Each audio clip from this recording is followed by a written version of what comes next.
Պարոն Կարապետյան, ես ուզում եմ շարունակել խաղաղության թեման։ Տեսեք, իշխանությունը իր հաղթաթուղթն է համարել այս ընտրություններում խաղաղությունը, որ իրենք խաղաղություն են բերել 2 տարի սահմանում ոչ մի զոհ չկա։ Ինչ է ասում ընդդիմությունը, մասնավորապես դուք, ինչպես է օրինակ իրերի դրությունը այսպիսին է, եթե ընտրվեք, ոչինչ միանգամից չի փոխում։ Այս իրավիճակում խաղաղություն կառուցելու ձեր այլընտրանքը ո՞րն է։ Օրինակ Ադրբեջանը 240 կիլոմետրից ավել օկուպացրել է Հայաստանի տարածքը։ Իշխանությունն ասում է դա սահմանազատմամբ եմ լուծելու։ Ձեր այլընտրանքը ո՞րն է։ Դուք ինչպես եք լուծելու։ Ո՞րն է լինելու անվտանգային այս երկու հարցերի հետ կապված ձեր տարբերակը։ Ինչ եք դուք հստակ առաջարկում հայ հանրությանը, ո՞րն է ձեր խաղաղության բանաձևը։ Մեր խաղաղության բանաձևը ուժեղ դիվանագիտությունն է։ Վերականգնել մեր հարաբերությունը մեր դաշնակից երկրների հետ, ուժեղացնել մեր հարաբերությունը մյուս գերտերությունների հետ։ Մենք ուրիշ ձև չունենք, նորից եմ ասում, մենք փոքր երկիր ենք, պետք է ունենանք վստահելի հարաբերություններ, մարդիկ պետք է մեզ վստահեն։ Սրանց այս խարդավանքներով ամեն օր թռնեն մի կողմ, մյուս կողմը մի նպատակի համար իշխանությունը պահեն եւ Ալիևի նարատիվները մտցնեն Հայաստան։ Սա փորձանք է բերելու մեր երկրի գլխին եւ ես վստահ եմ շատ շուտով մենք ձեզ հետ տեսնենք դա, ինչ էլ ինքը ասի։ Մենք ուժեղացնելով մեր բանակը սարքելու ենք ժամանակակից ճիշտ բանակ, արժանապատիվ ծառայություն է լինելու, բոլոր մեր ծառայողները աշխատավարձ են ստանալու, բարձրացնելու ենք բանակի իմիջը, որ մարդիկ հպարտությամբ գնան ծառայեն, որ դա դառնա պարծանքի միջոց, ոչ թե հախնեն երկրից, որպեսզի երեխաները չծառայեն բանակում, բայց ամենագլխավորը լինելու է ճիշտ դիվանագիտությունը, սկզբնական փուլում։ Ես ճիշտ եմ հասկանում, երբ որ ասում եք ճիշտ դիվանագիտություն, խոսքը երաշխավորների մասին, այսինքն հայ-ադրբեջանական հարաբերություններում առանց երաշխավորների խաղաղություն չի լինելու։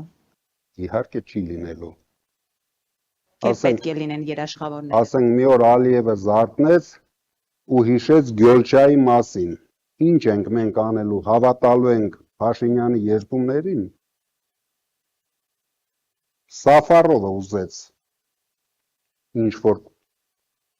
ասում եք 240 կիլոմետր, ես անցած անգամ ասեցի, դա ուրեմն 120 Մոնակոյի տարածք է, այսինքն կարելի էր զարգացնել այդ տարածքները և ունենալ լավ քաղաքներ, լավ գյուղեր, իսկ ինչ արեցին իրենք, հանձնեցին հանգիստ, ասում են հիմա էլ խաղաղություն է, վաղն էլ կհանձնեն Սևանը, կասեն դե հիմա արդեն 5-րդ հանրապետություն է, խաղաղ, էլ ոչ մեկը չի կրա, կանցնի մի տարի, Սյունիքը կհանձնեն, կասեն դե ինչ է, Սյունիքը տվինք, հիմա էլ շատ խաղաղ ապրում ենք, այսինքն մենք այս նվաստացած վիճակից դուրս ենք գալ, և շատ արագ, մի մտածեք, թե դա տևելու է տարիներ, շատ արագ, ես վստահ եմ դրանում, մենք կարող ենք դա անել, չնայած որ դուք ինձ ասում եք փորձ չունեք, բայց ես ունեմ այդ փորձը։ Լավ հարաբերություններ ստեղծելու փորձ ես ունեմ մարդկանց հետ, գիտեմ ինչպես պետք է կառուցել հարաբերությունները, որ վստահեն քեզ։ Ոչ թե ամեն օր մի բան գոռալ, ինչ է դա բերում։ Ամբողջ պետությունը վարկաբեկվել, խայտառակվել, ժողովուրդը նվաստացել, ինչ այլ մեզ պետք, որ մենք հասկանանք, որ մենք պետությունը կորցնում ենք։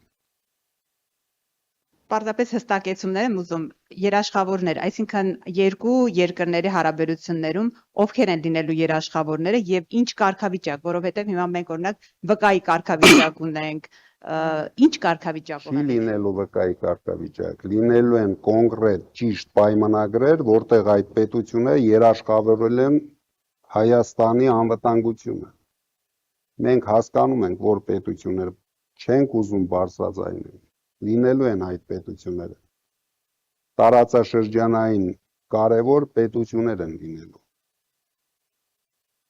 Եթե Ամերիկայի Միացյալ Նահանգները կուզի ինքն էլ բարձրանա երաշխավորի աստիճան, մենք միայն ուրախ ենք լինելու։ Եթե Եվրոմիությունը կգա կուզենա ինքն էլ երաշխավոր լինի, մենք շատ ուրախ կլինենք, բայց անպայման լինելու են երաշխավորներ։ Մենք չենք թողնելու երկիրը Փաշինյանի եւ Ալիևի հույսին։